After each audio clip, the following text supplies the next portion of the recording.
በአንድ ቪዲዮ ከ100 ሚሊዮን ዶላር በላይ የሚያወጣ ሰው 100 ሰዎችን በግል ደሴት የሚያወዳድር ቤቶች፣ መኪናዎች፣ የግል ደሴቶችና ሚሊዮኖችን በነፃ የሚሰጥ ነገር ግን ይህ ሰው ሁሉ ጊዜ ሀብታም አልነበረም።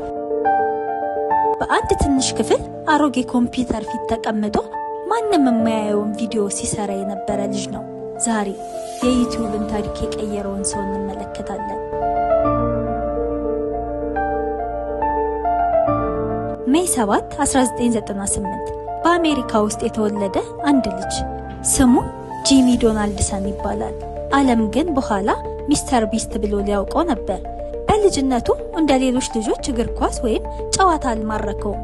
እሱን የማረከው ዩቲዩብ ነበር።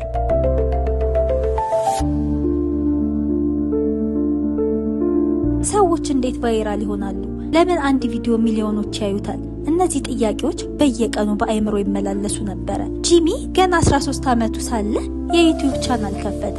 ቪዲዮዎቹን ይጭን ነበር፣ ግን 10 ሰዎች፣ 20 ሰዎች፣ አንዳንዴ አንድ ሰው ብቻ ያየው ነበር።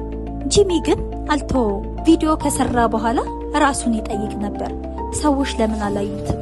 ተምኔል ችግር ነው? ታይትል ነው? ኤዲቲንግ ነው? የዩቲዩብ አልጎሪዝምን እንደ ሳይንስ ማጥናት ጀመረ። ጂሚ ለብዙ ዓመታት በየቀኑ ከ10 እስከ 12 ሰዓት ዩቲዩብ ብቻ ያጠና ነበር። የተሳካ ቻናል ይከፍት ነበር። አንዳንዱን ቪዲዮ ደግሞ እያቆመ ደቂቃ በደቂቃ ይተነትን ነበር። አንድ ርዕስ ለምን ይሰራል? አንድ ተምኔልስ ለምን ይማርካል? አንድ ሰው በምን ምክንያት ቪዲዮን እስከ መጨረሻ ድረስ ያያል? እነዚህን በየቀኑ ይመረምር ነበር። ይህ ደግሞ ከሌሎች የዩቲዩብ ፈጣሪዎች የተለየ ያደርገው ነበር። ጂሚ አንድ ያበደ ሐሳብ አገኘ። ብዙዎች አሾፉበት። ማን እንዲህ ያለ ቪዲዮ ያያል አሉ። ነገር ግን ቪዲዮ ቫይራል ሆነ። ሚሊዮኖች አዩት። ከዚያ በኋላ ጂሚ አንድ ትልቅ ነገር ተረዳ። ሰዎች ያልተለመደ፣ የማይጠበቅና እስከ መጨረሻው እንዲያዩት የሚያደርግ ይዘት ይወዳሉ። እሱም ከዚያን ቀን ጀምሮ የዩቲዩብ ህጎችን አልተከተለም። ራሱ አዲስ ህጎችን መፍጠር ጀመረ። ይህ ገና መጀመሪያ ብቻ ነበር።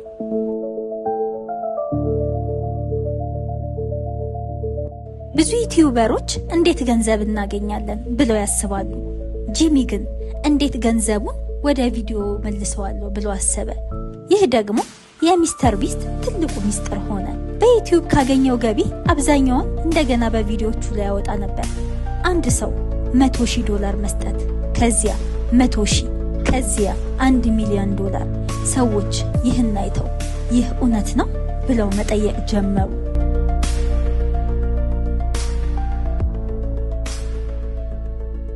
ከጊዜ በኋላ ሚስተር ቢስት ቪዲዮ አይሰራም ነበር፣ ፊልም ይሰራ ነበር።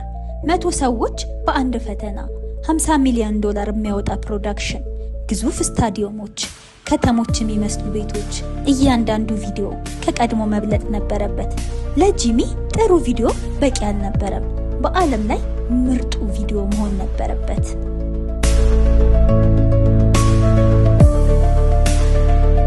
ጂሚ አንድ ነገር ተረድቶ ነበር። ዩቲዩብ ለዘላለም አይቆምም። ስለዚህ ቢዝነስ ገነባ፣ ቸኮሌት፣ ምግብ እና ሌሎች ፕሮጀክቶች። ነገር ግን እነዚህ ቢዝነሶች የተፈጠሩት የዩቲዩብ ቪዲዮዎቹን የበለጠ ትልቅ ለማድረግ ጭምር ነበር። ከትልቅ ስኬት ትልቅ ትችትም ይመጣል። አንዳንዶች ቪዲዮዎቹ ከመጠን በላይ ውድ ናቸው አሉ። ሌሎቹ ሰዎችን ለእይታ ይጠቀማል ብለው ተቹ። በተለያየ ጊዜያት ስለ ስራ አካባቢ፣ ስለ ፕሮዳክሽን እና ሌሎች ጉዳዮች ክርክሮች አስነስተዋል። ጂሚ ግን ብዙ ጊዜ መልሱ አንድ ነገር ነበር፣ በሚቀጥለው ቪዲዮ እናሳያለን። እና እንደገና በሚሊዮኖች የሚቆጠሩ ሰዎችን ያስደንቅ ነበር።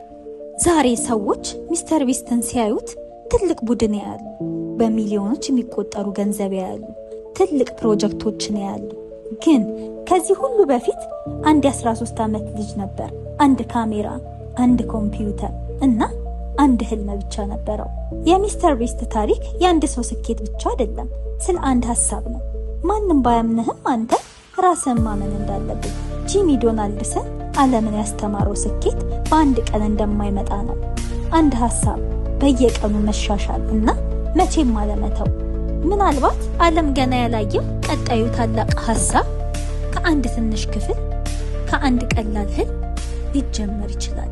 ውድ የቻናላችን ቤተሰቦች የዛሬው ቪዲዮ ይሄንን ይመስል ነበር።